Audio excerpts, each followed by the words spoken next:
to Board Game Binge, the place where we bring you bite-sized, bingeable board game content from across the industry. I'm your host, James Staley, and in this episode, we're welcoming back Nika from SnowBoardGames. Nika, with her partner Blaž, have launched their newest title, a deduction game about recipes called Secret Recipe, on Kickstarter. Nika, welcome back to the binge. How you doing? Hi, James. Thank you for having me. I'm doing great. And you? Oh, I'm doing great. It is awesome having you back. We just before you went on air, I was like, I wonder how long ago it was that we had you on the podcast.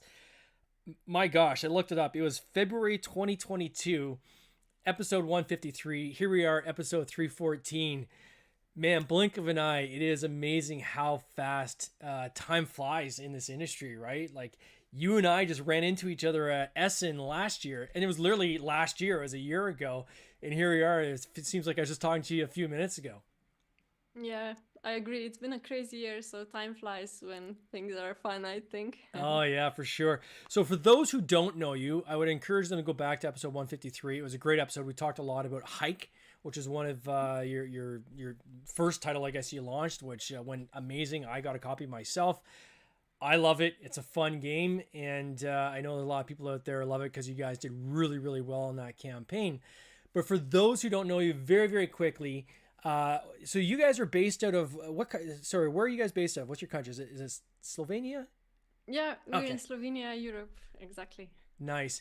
And Blaž, who before was your partner, now is your husband, right? So you guys are a dynamic duo working in this industry. How long ago did this company start? Like, when did you guys decide to form kind of SnowBoardGames? So I think it was a COVID project for us. We had a lot of spare time during COVID because there was a complete lockdown. Yeah. And we started working on this game idea that we had, and we tested it ourselves, and then we had to be creative with playtests because we couldn't meet with our friends. We had some online tests, and we involved my family. And then we decided to launch it on Kickstarter. So that was basically the start of SnowBoardGames. And after the Kickstarter was pretty successful, Yeah. we decided that we wanted to pursue this. I mean, we hoped from the start when we started working on this game that this would be a long-term endeavor. And then after the first campaign was so successful, we said, hey, let's go. Let's keep going. And yeah. Yeah, it was cool. So for those who don't know, they should check it out. So on your Kickstarter page, there's a link through to Hike to talk about that. But it's literally about dog sleds, right? So you're building your dog sled team as you go along, and you're trying to navigate the terrain as kind of the time is passing. And it's got these really clever kind of mechanics that you guys came up with, which I thought was just really, really interesting. Thank you. And then, so for I guess the other thing I think I want to say that is crazy to me is you're a physicist, right? So like your day job before doing board games was you're a physicist in the airline industry, right? Is it the airline industry? Yeah. Yeah, it was. I was developing virtual reality flight simulators.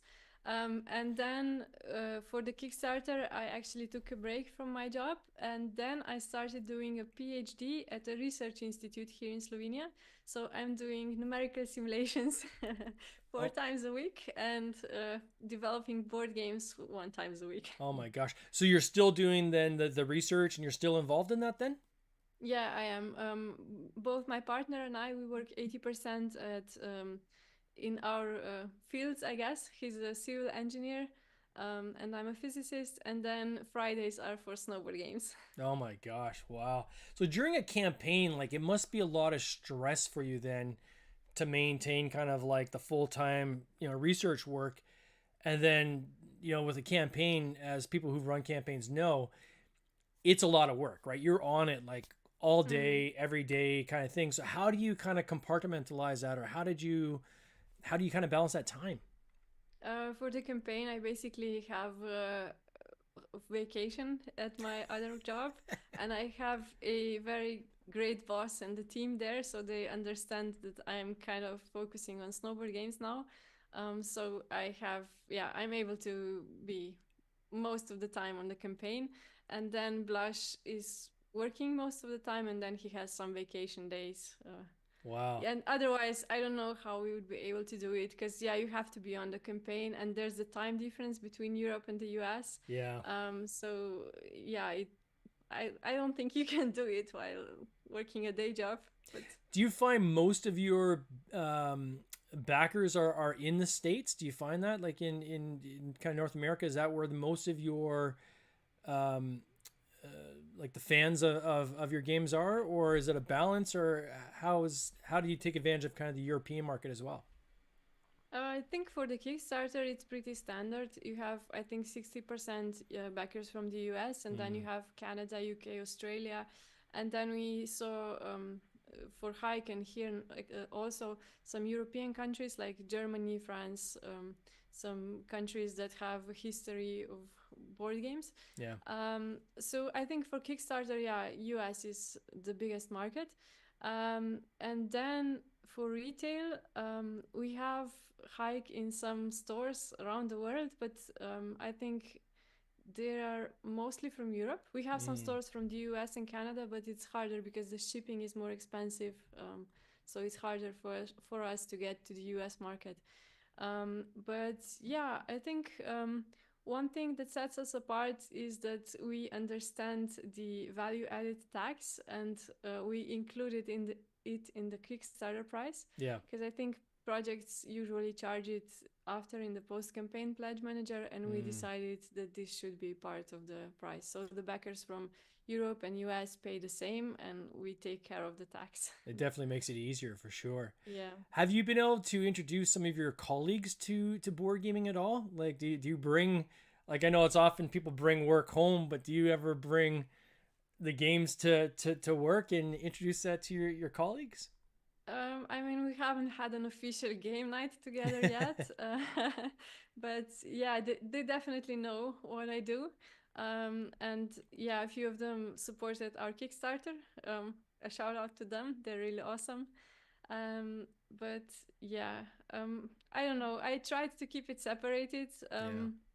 But then when I'm at work and I need some resource that games have, of course I take it. And then the other way around, when I'm doing stuff for snowboard games, I can, they understand that sometimes, yeah, it's not completely separated, though I try to keep it mostly separated. That's why I have 4 days and 1 day, because it's easier that way. Yeah, just to kind of keep it compartmentalized.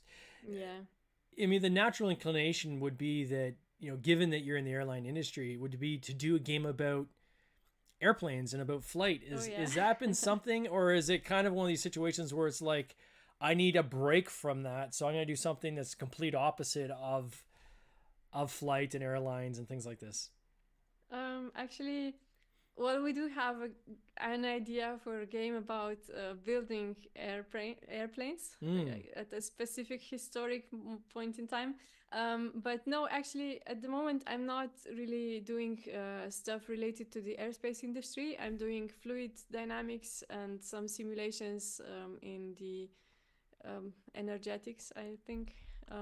So I'm kind of having a break from the airplanes already. So yeah. So with this secret recipe game, and in full disclosure, I backed it on day one. It looked super awesome. Yeah, I know. Thank you so much. Yeah, it looks like a lot of fun. Like you can see the interaction right between the different players, and trying to guess. Okay, what does that person have and this person have? When did you guys start working on this game? And in the concept, did it start off with the theme of recipes, like Grandma's recipes, or did it start kind of mechanically and then you added the theme afterwards? How did that come about? So I think we fulfilled Hike in 2022 in the fall, and then from that point onward, we were testing ideas and thinking about what the next game should be. Yeah. But it took us a few months of kind of trying different things and brainstorming to set on this idea. And it was again a combination of mechanics and the theme that came to us together. So yeah, it was the same with Hike. So I guess that's how we work. Now, was Secret Recipe, like, is there like a family, like did you pull from like maybe a relationship you had with your own grandmother for this idea, or kind of where did it kind of come from, the idea of Grandma's Recipe? Yeah, I guess. I mean, my grandparents were amazing. Unfortunately, they're not with us No. anymore, but I have very fond memories of them. And yeah, definitely, we pulled some stuff from the memories and put it in the game. I have um, one very special plate from one of my grandmothers, and it's a plate we used in one of the player boards. Mm. And then I took this glass, it's a wine glass, but we put grape juice in it inside of the game, and it's illustrated on another player board. So it's kind of a yeah, A way of pulling something. those memories in. Yeah, Yeah. and that was one of the things that like I zoned in on this quick is people that know me and what like the second game that we launched was a game I had played with my grandmother for Mm. gosh my entire life, and she's passed recently as well. Oh, But I'm just those sorry. memories of playing that game with her, and that's why we launched it is we wanted to kind of share that with other people. But the recipe side is there's recipes that she had, and there's two specifically that we would have every Thanksgiving, every Christmas. It would be her dessert that would come out on the table, and it is something that as a family we've continued on that recipe. So much so, my wife for Christmas one year actually took my grandma's handwritten recipe and had that transposed onto an actual pie plate. And Oh, how nice. yeah, it was very cool. So when I saw the recipe and I was thinking of grandma's recipe, man, it just hit me right there in the feels, and I was like, ah, oh, this is something that I can totally relate to. So I think it's so cool to kind of pull these kind of things into the into the theme of this game.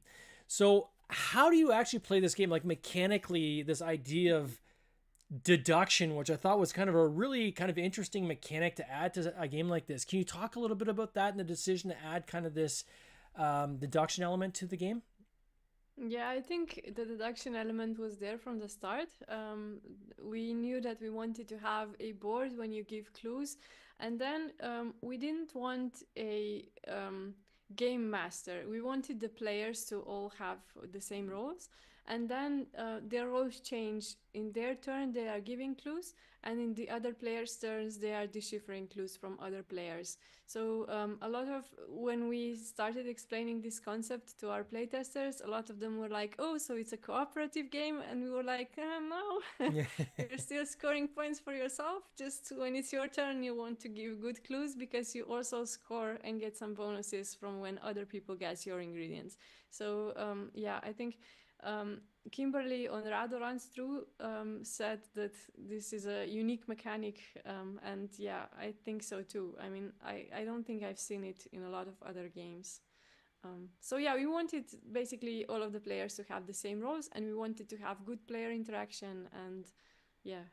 Yeah, that's pretty cool. I like this idea of you know paying attention to what other people are doing, and on your end trying to not only kind of create your score and score based on what you're trying to guess others are doing, but at the same time it's almost like that Dixit mechanic where you want to give enough clues, right, so that enough people guess, but maybe not everybody guess. So it's kind of one of Mm-hmm. these kind of balance in terms of how you kind of communicate the clues you're setting out there, which again I thought was quite clever. It's got wipeable boards, so you're not wasting paper and things like that, which I thought it was really cool too.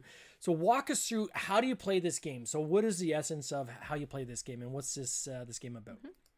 So the game is for 2 to 4 players, and basically the grandma has decided to retire and pass on her book of recipes. And of course, everybody thinks they will get it, but grandma has a test, and she sends out parts of the recipe to everyone that's interested.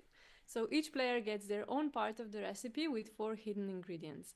And they want to give some clues on the player board. We have some clue markers, and they use the pantry ingredients, and they give some clues about their ingredients. They mark the clues they give and the clues of the other players on their player boards. And they essentially want to guess what the other players have in their recipes and where. And you score points for guessing correctly. If you're the only one who gets it right, you get 4 points. If multiple players guess it at the same time, you get 2 points. If you're wrong, you get -1 point. And then you have a special option to think if you're not 100% sure. You have some think markers. You can do it 4 times in the game, and you get 1 point if you are correct, but you don't get any negatives if you're wrong.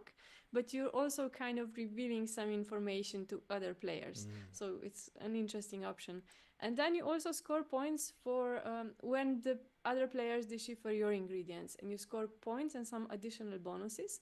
Like you're allowed to pick at some hidden ingredients that will help you narrow down what the options are for the other players. And the one with the most points wins, impresses grandma, and wins her recipe book, basically. So what triggers the end of the game? So is it when someone reaches a certain score? Is that what triggers the end, or is it a number of rounds, or how does the end game kind of trigger on this one? So this one really depends on how the players played. The end game is triggered when all of the players but one have all of their ingredients revealed, and there's another round after that, and usually you would reveal all of the ingredients during that last round, but sometimes the players can choose to hide their knowledge a bit, though it's usually beneficial to communicate your ingredients, but sometimes you can decide not to, and you can win that way also. So we wanted to make sure that the game isn't too long if players play that way. So that's why the end game condition is triggered. And when one of the players have their ingredients revealed, they don't give clues anymore because there's nothing to give clues about. But they ask the other players about their recipes, and it's similar to giving clues. So it kind of balances out different game styles that the players have. So usually the recipes are reviewed around the same time. No, that's cool. And I see that the play time is, I think, roughly anywhere from, I think you say 40 minutes to like say 75 minutes. So it's around an hour, I guess, is like the play time for this game. Yeah. Which is perfect. These are the kind of games I always shoot for, especially at my game nights. I have a local meetup that we run here in my town, and often you have experienced players come out. You have new people who have never played games, or maybe they played Monopoly and their kids come out. And so I'm always seeking out games where I can bring kind of the two sides together, like gateway games, for lack of a better word. But playtime, usually, I think an hour is a great amount of time, because that allows you then to try multiple games. You can get them playing different things. If someone's not into a game, then they're not stuck in a game for 2.5 hours. They can get in and out in a short period of time as well, which I think works really well. So I'm constantly looking for these kind of games that are about an hour playtime. The one question I had was, how do you determine what your recipe is at the beginning? Like, how do you know what your ingredients are? Is there a way that's randomized, or? Yeah, it is. So you have 25 recipe ingredients, and they are of 9 different types. For example, you have grapes, apples, flour, milk, and each player gets 4 ingredients at random. So we have 4 ingredients in each of the recipes, and then you have 9 on the game board, sorry. And you can pick at them when you're giving clues. So you have asymmetric information from the start, and you're gaining more some information that's open to all of the players. You get those through clues, and then you have some asymmetric information from picking at these pantry ingredients that are also hidden. Oh, that's so cool. Yeah, it's random, and the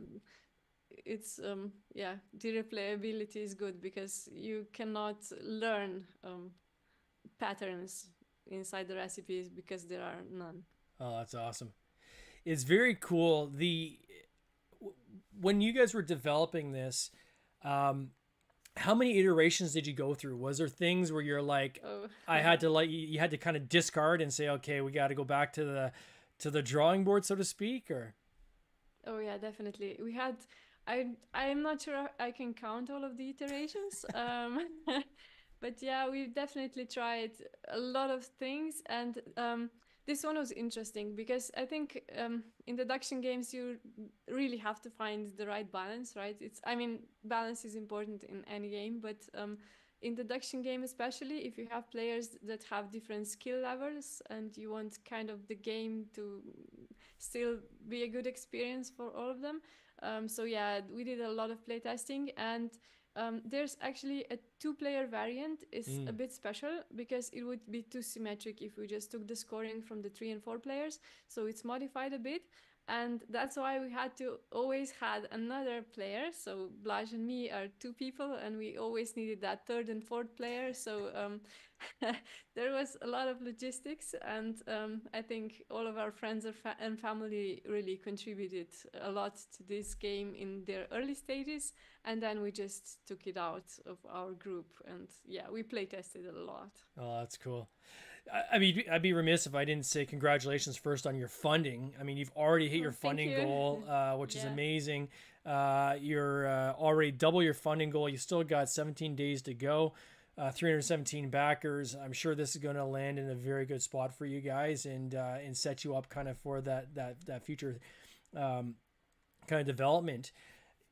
When you created this game and started working on the Kickstarter page, what were some of the things or learnings you had from Hike that you were able to carry over to this campaign, that maybe things that worked well in Hike or maybe some things that didn't work well in Hike that you didn't want to repeat going into this one? Yeah, so I think the structure of the page was already pretty, I mean, we were pretty satisfied with the one on Hike, so we could take the structure and we knew basically how much time the page preparation takes.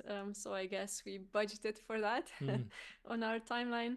And then I think we had a pretty good communication with Hike, at least our backers told us so. So I think this is something that we definitely want to carry on to this campaign.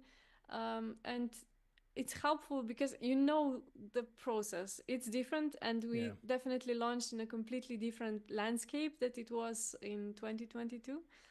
But yeah, it helps, definitely. And then the shipping and everything, we already know, and the manufacturing. Hike was our first game, so it was a first in everything. Yeah. And now we are confident we have a good manufacturing partner, we have a reliable shipping partner, so yeah, it helps. Yeah, it's a huge learning curve. But once you learn it, you can then focus on kind of fine tuning, right, as you go through some of the things. So manufacturing, you know, often people in their first game, they have a manufacturer and they're kind of learning as they go. And the manufacturer often is kind of educating them on how things need to be done.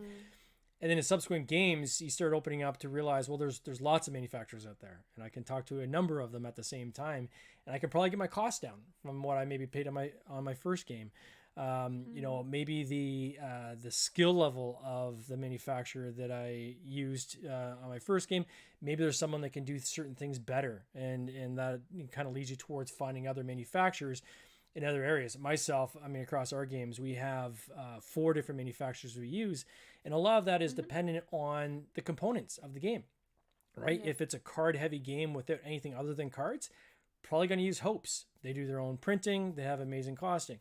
If it's got like a lot of like little bits in it, like meeples and things like that, probably going to use Watts because they're really good at sourcing and things like that. So it really kind of depends on the type of game you have, on which manufacturer you're going to go with. And that was something that took a while for me to learn myself, is that you may have an amazing relationship with your manufacturer, but they may not be as good on the next game as they were on this game, just based on their skill set and what they have as internal things they do, i.e. maybe they print their own components, maybe they outsource it, maybe they're a meeple guy that outsources the other components, or maybe they outsource the meeples.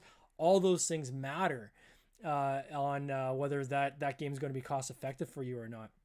And it still surprises me that the range you'll see things as simple as like molds. Like I had one recently where we have these dice that are these kind of multicolored dice that are going to be in this next game we're working on, and I just went with off the shelf dice. Like these are dice that are readily available that you can just buy on Alibaba now, right? And then some of them were quoting me, okay, here's your mold costs for your dice. We need the Pantone colors and all this kind of stuff. And I'm like, guys, like these are standard dice. I am not paying molds for standard dice that you can just go buy off the market, right? So that may not have been their skill set, or maybe they didn't have the sourcing to do that, and they were going to have to go and make those. So these are little things you kind of learn along the way that kind of helps you, and that knowledge will build from subsequent game as they keep going, right? So yeah. So do you have sorry, no, go ahead. Do you have manufacturers in China, or yes, are there any local manufacturers in US? No. So I've talked to on this in prior episodes of the podcast. the challenge isn't about skill set. So, it's not about cost. So a lot of people say, well, why don't you make this in the United States, or why don't you make this in Canada? The challenge is the equipment that is required to make these games, the cutting edge equipment, is all in China, right? So the Chinese manufacturers have invested in building out the infrastructure around making board games. And to do the same thing in the States, not only is it going to cost you a lot more, and I think it was Jim Hudson that was saying this on he did a live last year sometime, he was talking about this. He's like, even if I wanted to, I wouldn't be able to do this locally because they just don't simply have the equipment that allows me to do certain things that would go into this game. And they're going to have to end up outsourcing to China to get those components and maybe just assemble locally. So all my manufacturers are in China, and it's been great. I mean, I've got some great relationships there that have served me well. But again, you keep learning, and I keep adding people to the list. So right now, I think the last count I had is there's 14 different manufacturers we use for quoting, right? So 14 manufacturers. I send out the specs for the game. Usually of those 14, we'll have 8 to 10 that'll come in a timely manner where I have to make a decision. And of those, it'll usually get down to about kind of 3 that I have to kind of decide between. And those costs are, the best cost, but then things come into play like, have I used them before? What's their reputation like? Do I have examples of other people have used them? All these things kind of come into play when you're deciding those manufacturers as well, right? Yeah, I think the situation is a bit different in Europe because we have some great manufacturers here. Oh, okay. But there are, and we actually print here in Europe. But if you want to do minis or like some big wood pieces that are color printed, then you go to China for those components or just for the whole game. But our games so far, we can source the components here locally. So we have a manufacturer here. Oh, that's amazing. Yeah, a few 100 kilometers away, actually. So often it's batch size too, right? So what's great about China is that you can do small runs, right? No, but you can do smaller runs in Europe. Oh, wow. Okay. I mean, I'm not pushing Europe. Just, we have. That's okay. You can push Europe. So I think I have to send this link to our manufacturer, right? Yeah. So they see I'm rooting for Europe. No, but you have like the minimum manufacturing quantity is actually 500 pieces. Nice. And I think in China, the minimum that we were quoted was 1,000 pieces. It depends on who you go with, right? And then, so this is like the choosing the right manufacturer, depending on what you're creating, right? And I mean, I think overall what the news is for anybody who's listening that's maybe working on a game is there are options to do small runs if needed, right? So you don't have to necessarily do 1,000 or you don't necessarily have to do 1,500 based on what you're hearing from a handful of manufacturers that have been referred to you. So are you guys working on another game, or what comes after this one? Like now you're you're officially a company now, right? So what's next? I think at the moment we're still focusing on Secret Recipe campaign, but then we have some custom wooden meeples for hike. Those were highly requested during the campaign, but at that time we couldn't find a manufacturer that we would be confident in working with during the campaign time. So now we have it, and we have the meeples designed. So I think we'll release those, and then we kind of have 2 more games in the pipeline. We will start with more extensive playtesting after this campaign, is probably after we submit the files for manufacturing. Yeah, because that's when you can say, okay, now a lot of the work here is done, and we have a pause, and we can use this time to focus on another game. So is it like a 2-year kind of launch cycle for you then at this point? Like every 2 years you'll kind of come out with a game, or? Yeah, I think we hope to shorten it. Here, after Hike, there was quite a long pause. We were kind of planning to launch a Secret Recipe sooner, but then life happened, and but we do hope to make this cycle shorter. It's a lot of work. I mean, for me, I would love to get to a point where I could do 3 a year. But right now it's like a struggle to even do 2, right? Definitely I can do 1 a year, but 2 is a stretch. But I think kind of if I look at some of these other publishers out there, the ones that are, doing it full time, 3 seems to be kind of the sweet spot in terms of keeping that engine going, right? And then you can sustain hiring other people and so forth as well, right? Yeah. Do you want all of them to launch on crowdfunding platforms or? Yeah, that's a good question. The model I've kind of moved towards is, so I try to have 2 anchors at least. So we've got our Cities of Venus franchise where we come out with a standalone sequel to that. The plan is to do that once a year.